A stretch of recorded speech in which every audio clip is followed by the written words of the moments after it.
CIET NCERT द्वारा प्रस्तुत है कार्यक्रम चार्ल्स डार्विन की ऐतिहासिक समुद्री यात्रा का दूसरा एपिसोड। नौजवान चार्ल्स डार्विन अपने पिता की मर्जी के खिलाफ और अपने स्वभाव से बिल्कुल अलग कप्तान फिट्जरॉय के साथ अपनी 5 साला समुद्री यात्रा के लिए निकल पड़े। उनकी यात्रा कैसे शुरू हुई और उनके पहले वर्ष का सफर कैसा रहा, ये आपने कार्यक्रम के पहले एपिसोड में सुना। लेकिन अभी इतिहास रचा जाना बाकी था। जैसे जैसे यात्रा बढ़ती गई, उनके अनुभव, उनके अन्वेषण और उनके निष्कर्ष बनते चले गए, जो दुनिया के सामने उनकी महान पुस्तक के रूप में सामने आए। ये सब कैसे हुआ, आइए सुनते हैं इस दूसरे एपिसोड में।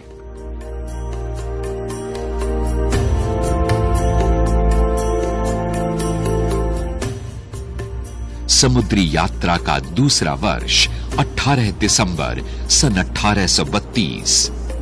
बीगल दक्षिणी अमेरिका महाद्वीप के दक्षिणी छोर का चक्कर लगाकर पहुंचा थिएरा डेल फ्यूगो द्वीप पर।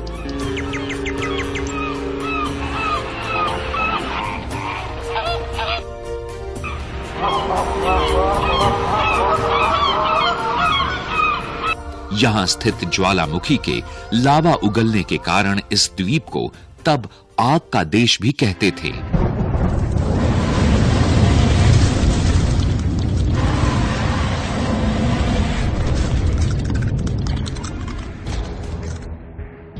यहां कुछ गोरे लोग ही आने को तैयार हुए थे और उनमें से और भी कम इस द्वीप की जमीन पर पैर रख सके।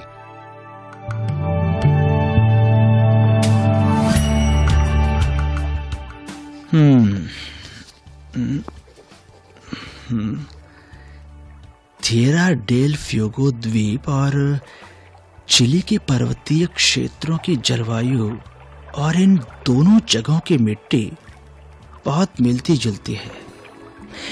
इसका कारण अक्षांश में कम अंतर का होना है, पर यहाँ की वनस्पति की स्पष्ट भिन्नता मेरी नजरों से बच नहीं सकी।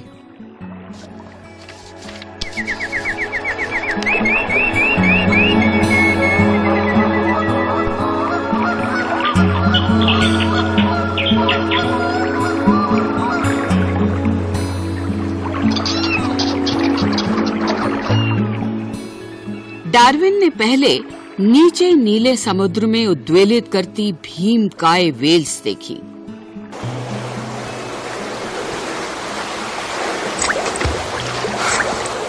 उसके बाद ऊपर साफ आकाश में एल्बेट्रॉस पंछियों का निपुण नृत्य।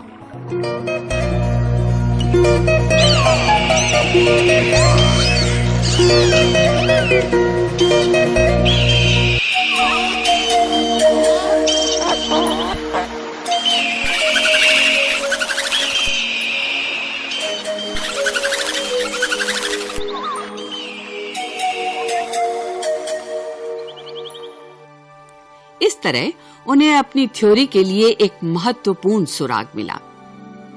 ये पहलू कहलाता है भौगोलिक अलगाव। ये प्रजातियों के भिन्न भिन्न दिशा में विकास की एक पूर्व शर्त माना जाता है। इसके बाद जनवरी सन 1833 को बीगल दक्षिणी अमेरिका के दक्षिण की ओर अग्रसर हुआ।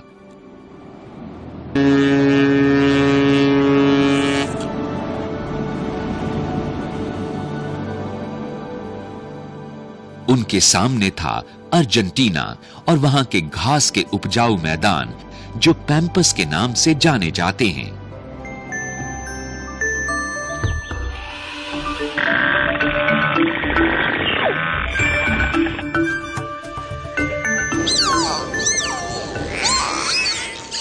काउबॉय जैसे दिखने वाले स्थानीय गोकस, ये शिकारी घुड़सवारी करते हुए छोर पर लगे 2 गेंदों वाले चाबुक को हवा में लहराते थे। वो ये सब इसलिए करते थे ताकि वो न उड़ पाने वाले बड़े बड़े पंछियों को पकड़ सकें।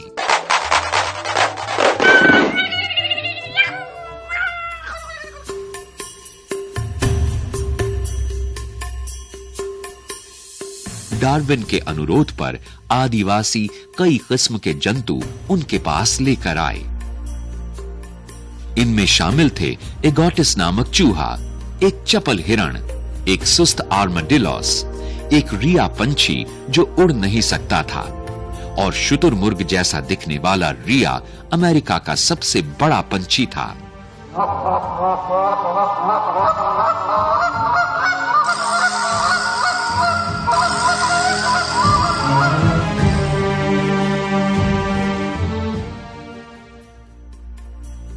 मैं ऐसे जंगल में रहा जिसके चारों तरफ एक घना बगीचा था।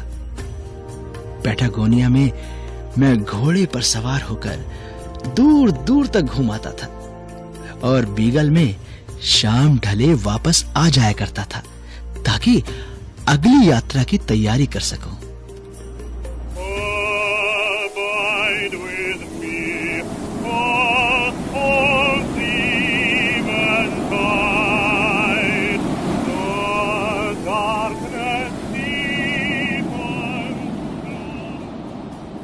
समुद्री यात्रा का तीसरा वर्ष। अप्रैल सन 1834 में बीगल ने एक बार फिर पैटागोनिया द्वीप का भ्रमण किया। मिशनरी मैथ्यू अंग्रेजी बोलना भूला नहीं था, पर वो डर की जिंदगी बिता रहा था।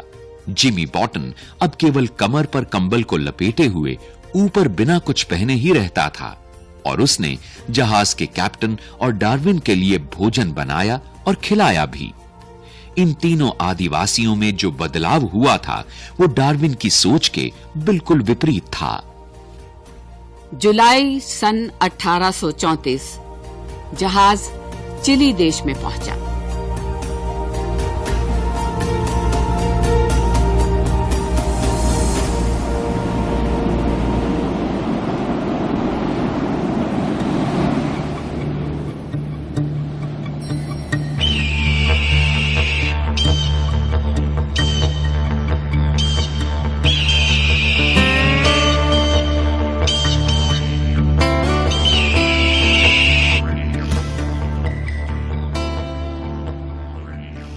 थिएरा डेल फ्यूगो की तूफानी हवाओं और फॉकलैंड टापू के सन्नाटे के बाद अब सामने था चमकता प्रशांत महासागर, दमकता सूरज और नीला आकाश।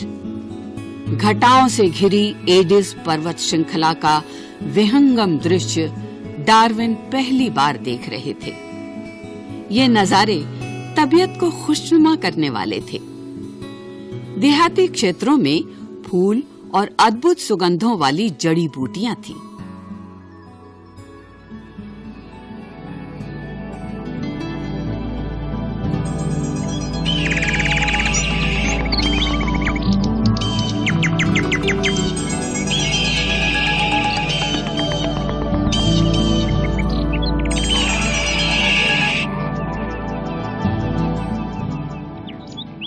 जब डार्विन करीब के चुलोई द्वीप का मुआयना कर रहे थे तो उनकी आंखों के सामने 3 ज्वालामुखी एक के बाद एक विस्फोट हुए और इसके तुरंत बाद एक जोर का भूकंपन भी हुआ।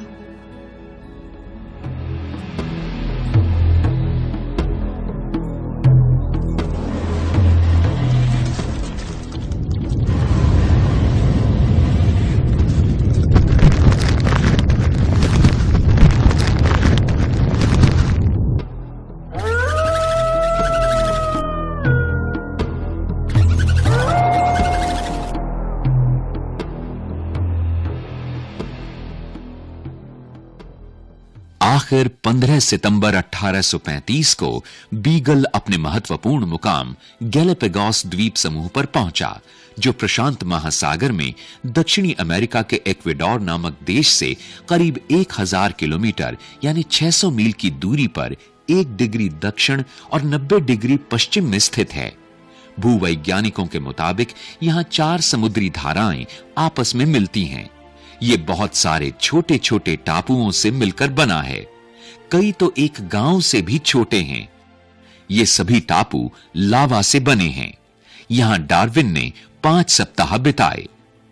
और यहीं उन्हें जीवन के विकास के महत्वपूर्ण सिद्धांत प्रिंसिपल ऑफ आइसोलेशन का अवलोकन करने का अवसर मिला। यही वो जगह थी जिसने डार्विन की आंखें खोल दी। यहां उन्होंने 500 पौंड का कछुआ देखा, छोटे छोटे कानों वाले उल्लू देखे और फ्रिंचेस नामक गीत गाने वाले पंछी भी देखे।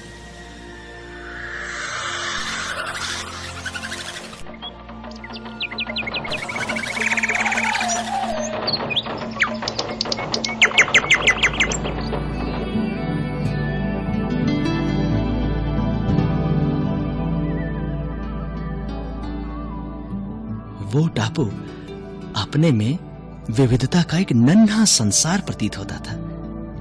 अलग अलग टापुओं पर रहने वाले कछुओं के कवचों की बनावट भी भिन्न भिन्न थी। और कुछ कछुओं के कवच की परिधि लगभग 8 फीट के बराबर होगी।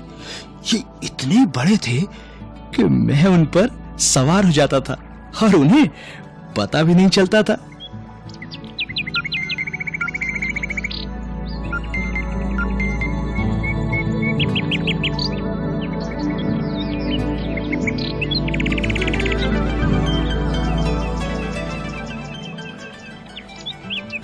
गैलापागोस द्वीप पर प्राकृतिक वैज्ञानिक डार्विन को इगुआना की 2 प्रजातियां मिलीं।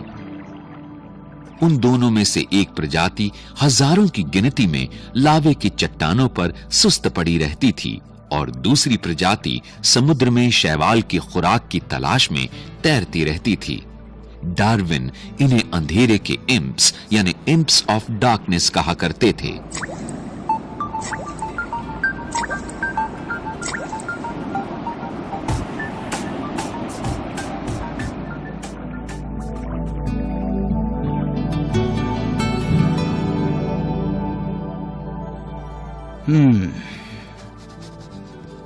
हाँ, समुद्र तट के काले लावे की चट्टानों पर बड़ी, बेहद सुस्त और भयानक छिपकलियां देखी जा सकती थी। इनका रंग उतना ही काला था जितना इनके नीचे की चट्टानों का, जहां वो अपने शिकार को ढूंढने के लिए रेंगती रहती थी।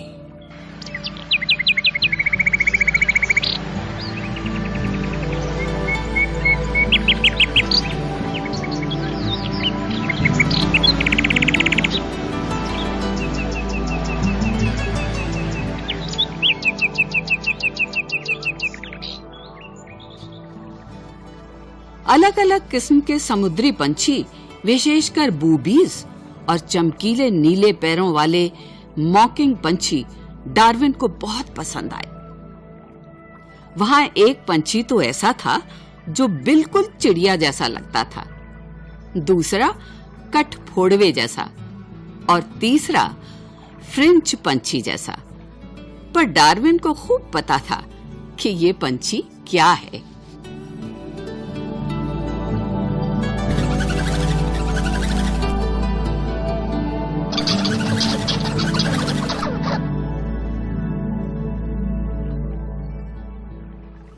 पंछियों की तरफ मेरा खास ध्यान गया।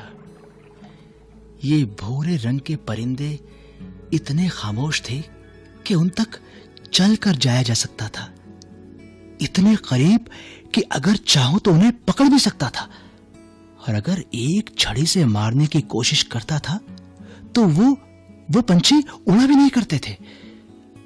उदाहरण के लिए कुछ पंछियों की चोंचें बड़ी थीं, जो बड़े बड़े बीजों और नट्स को चबाने में बहुत उपयोगी थीं, और कुछ दूसरे पंछियों की चोंच सूनुमा थी, जो छोटे छोटे दानों को चुगने में सहायक थीं। कुछ अन्य चोंचें फल खाने के लिए उपयुक्त थीं। इन सब चोंचों के निरीक्षण से मैं ये अनुमान लगा सका कि कुछ पंछी अपनी चोंचों का इस्तेमाल करते थे या तो कीट खाने के लिए या वृक्षों के तनों की छालों से कीड़ों के लार्वे निकाल कर खाने के लिए। अतः ये पंछी जैसे दिखने में भिन्न भिन्न थे, वैसे ही उनकी चोंचें भी भिन्न भिन्न थी। यहां तक कि उनके जीवन और व्यवहार में भी भिन्नता थी। इन सब तथ्यों से एक नतीजा यह निकलता था कि इस द्वीप समूह पर एक मूल पंछी से कई प्रकार के पंछियों की उत्पत्ति हुई है। और ये सब परिवर्तन इसलिए हुए क्योंकि ये पंछी अलग अलग उद्देश्यों के लिए टापुओं पर चले गए और इन पंछियों का आपस में मेल जोल बहुत कम होता था। जो फ्रेंच पंछी कीड़े मकोड़े खाते थे, उनकी चोंच बीज चुगने वाले पंछियों से अलग थी। मैंने और चीजों के साथ उस प्रकार के पौधे का भी संग्रह किया जिसमें मैं फूल देख सकता था। वो फूलों का मौसम था। मैं आशा करता हूं कि मेरा ये संग्रह आपके लिए रुचिकर होगा।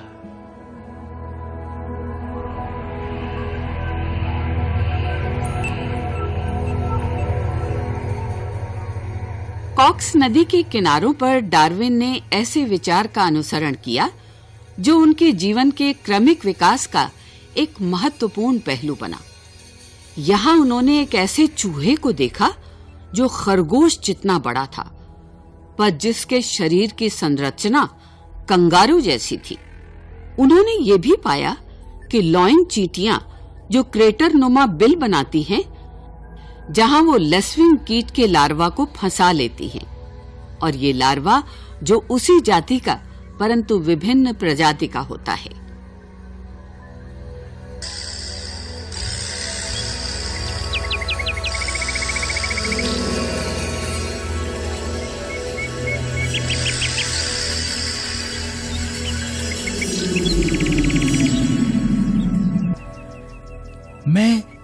मैं इस बात से आश्चर्यचकित था कि अलग अलग प्रजातियों या वर्गों के जीवों की संरचना और व्यवहार इतने समान कैसे हो सकते हैं। गैलापागोस द्वीप समूह के बाद बीगल प्रशांत महासागर में 150 मील प्रतिदिन की रफ्तार से चलते हुए अगले 25 दिनों में 25 नवंबर सन 1835 को न्यूजीलैंड के ताहिती नामक टापू पर पहुंचा। ये द्वीप अब तक का सबसे सुंदर द्वीप था। शफ्फाफ समुद्री तटों पर किस्म किस्म के गुलाब, किस्म किस्म की चमेली, घने खजूर, अनानास और केले के पेड़ थे। डार्विन को वहां माउरी नामक स्थानीय आदिवासी मिले जो कि गंदे, वहशी और आक्रामक थे। 30 दिसंबर सन 1835 को 4 सप्ताह वहां रुकने के बाद उन्होंने न्यूजीलैंड से विदा ली।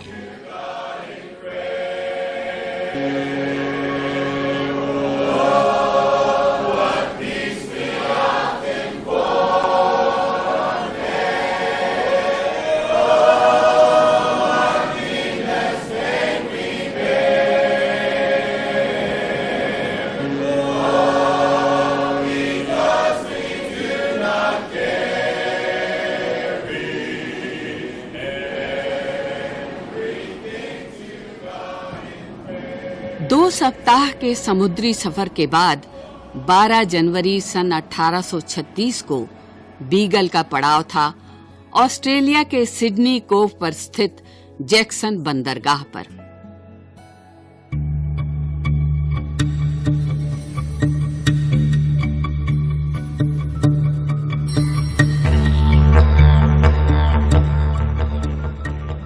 पहली नजर में ऑस्ट्रेलिया का भूगोल और वहां का वन जीवन बहुत ही दिलकश था।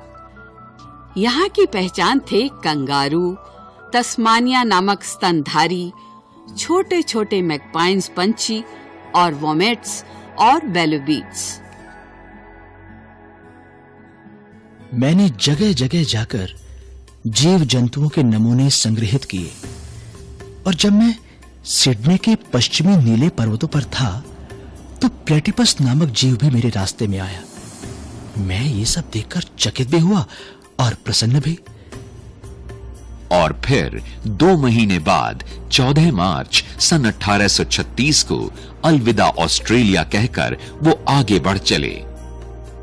ऑस्ट्रेलिया और अफ्रीका के बीचों बीच भारतीय महासागर को पार करते हुए अप्रैल सन 1836 को बीगल सुमात्रा तट से 600 मील दूर स्थित कोक्स द्वीप पर उतरा, जहां उन्हें मूंगे के द्वीप मिले। मूंगे की चट्टानें नन्हे नन्हे पॉलिप्स के बाहरी पंजर तंत्र के परत दर परत जमा होने से बनी थी। अतएव निर्जीव होते हुए भी ये जीवांश ही हैं।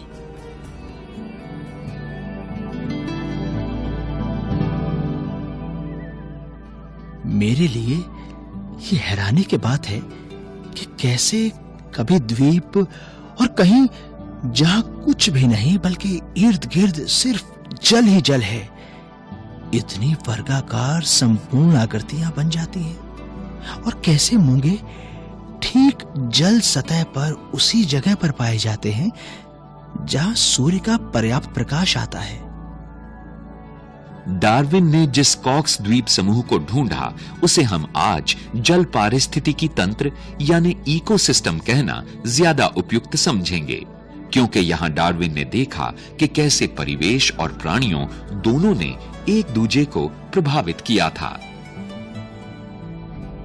अफ्रीका से 1200 मील दूर पूर्वी भारतीय महासागर में मूंगे की चट्टानों से घिरा हुआ मॉरिशस द्वीप स्थित है। ये आखिरी दक्षिणी महाद्वीप था जिसका अन्वेषण डार्विन ने किया। वहां वो एक हाथी पर सवार होकर एक सड़क जिसके दोनों तरफ आम और मिमोसा के दरख्त थे निकल पड़े।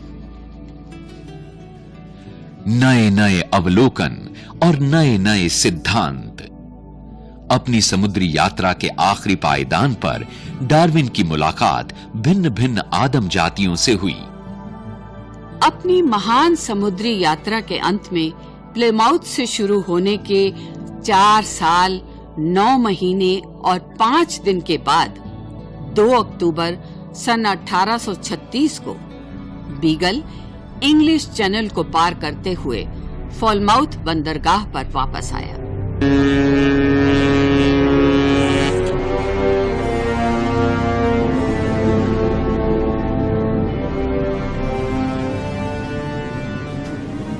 इस समय भारी बारिश हो रही थी। 2 दिन बाद रात के पिछले पहर यात्रा से थके डार्विन जहाज से उतरे और एक बग्गी में अपने घर की ओर निकल पड़े।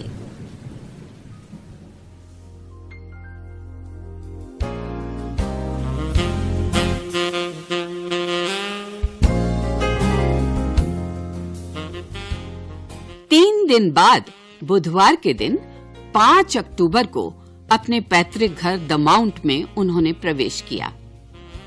उनके पिता जो चार्ल्स डार्विन की यात्रा के हक में नहीं थे और चाहते थे कि वो एक पादरी बने, अब अपने पुत्र के स्वागत में खड़े थे।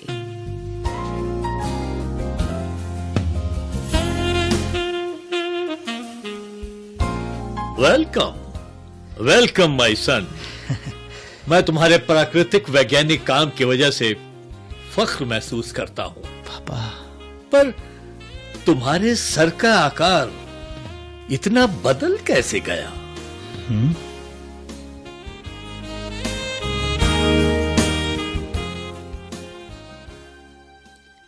27 वर्षीय डार्विन अब एक निपुण प्रकृति वैज्ञानिक कई मायनों में बदल चुके थे। विज्ञान जगत में प्रतिष्ठित और विद्वानों में सम्मानित अब वो जीवन के विज्ञान को समर्पित थे। वापस इंग्लैंड में अपने विचारों को, खासकर जीवों में समय के साथ कैसे बदलाव आता है को कलमबद्ध करने से पहले उन्होंने सभी संग्रहित स्पेसिमेंस को विशेषज्ञों द्वारा उनकी सही पहचान करवाना जरूरी समझा। पंछियों की पहचान के लिए डार्विन ने पंछी विशेषज्ञ और चित्रकार जॉन गॉल्ड को चुना। उन्हें ऑर्निथोलॉजी का जनक कहा जाता है। रेंगने वाले जीवों के लिए जीव वैज्ञानिक थॉमस बेल से परामर्श किया और स्तनधारी जीवों के अवशेषों के लिए उनके साथ थे विशेषज्ञ रिचर्ड ओवन।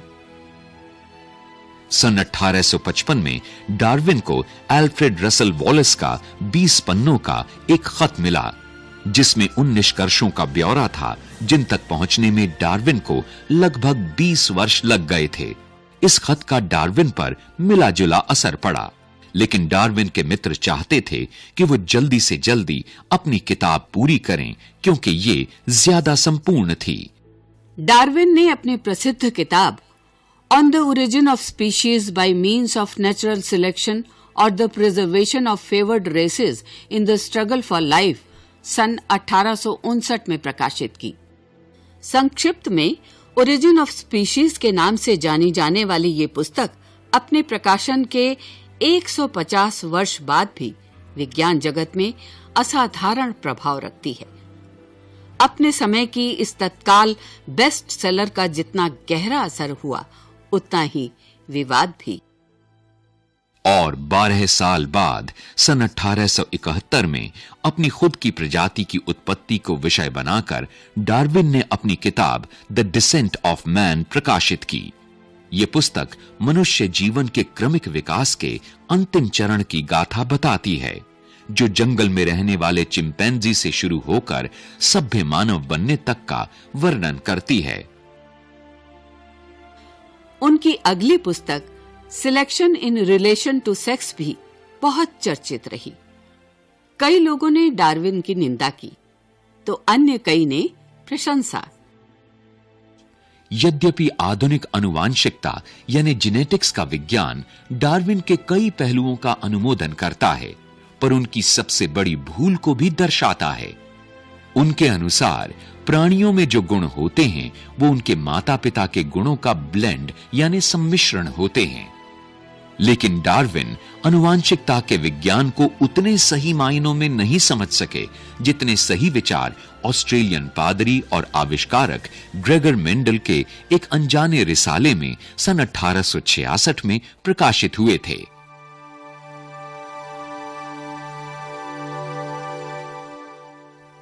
डार्विन अपने चरम पर थे। उनके क्रांतिकारी सिद्धांतों की जादुई शक्ति ने दुनिया को हिला कर रख दिया था।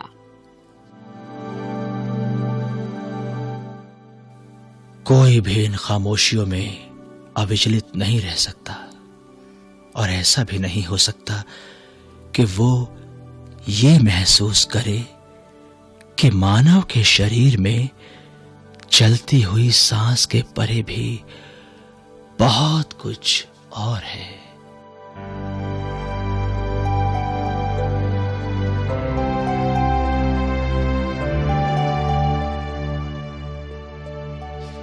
चार्ल्स डार्विन की ऐतिहासिक समुद्री यात्रा एपिसोड 2। अभी आप सुन रहे थे ये कार्यक्रम। शोध एवं आलेख डॉक्टर जितेंद्र सिंह, हिंदी अनुवाद परामर्श डॉक्टर रंजना अरोड़ा, कलाकार बाबला कोचर, मंजू मैनी, प्रवीण शर्मा, कीमती आनंद और सुनील लोहिया।